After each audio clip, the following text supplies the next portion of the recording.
Great news, the Cowboys fixed a major problem at the draft. Wow, Jerry Jones sold the team and they fired Jason Garrett. No, on-field problem.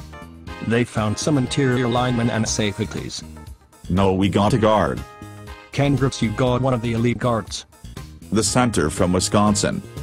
Okay, he sucks and is a third-round talent. Yes, but we traded down from 22 to 30. So, you traded down so you would not have to select a good player. Well, at least you got a second-round draft pick in the trade. Nope, third rounder.